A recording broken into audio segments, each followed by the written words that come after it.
Vertebral? Can you see that? Yeah. So vertebral goes through what opening to get into the skull? The corpus. No, the foramen magnum. Foramen magnum. Yes. Okay. Foramen magnum. Notice that the two vertebrals join together to create the basal arc, and then it diverges Posterior. posterior Cerebral artery. posterior cerebral. And where does that service? What part of the brain? The meninges, right?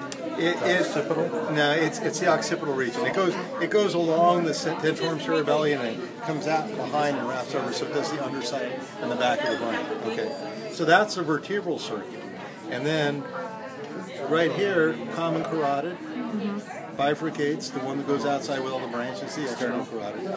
The internal carotid heads up underneath and goes into the carotid canal.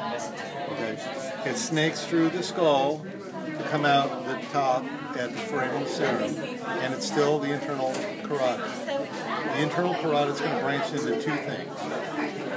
Anterior cerebral. Anterior cerebral, which is a small one, which is going up inside the falx cerebri, and it follows the cingulate gyrus. It basically does that inside of the brain, the portion of the brain.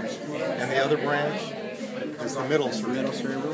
And that's going to go out through the lateral fissure into the outside of the brain, as well as the ancillary.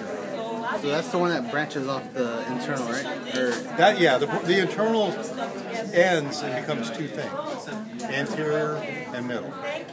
Okay, so this is the carotid blood supply, this is the vertebral blood supply, and they're connected. See this little posterior communicating? Yeah, one on either side, and that's what makes it. Oh, and then you also join the two anterior. So that's where you get the circle of Willis. So the circle of Willis is made by posterior cerebrals, posterior communicatings, internal carotid, anterior cerebrals, and anterior communicating. And this is variable because in some people the posterior communicating will attach to the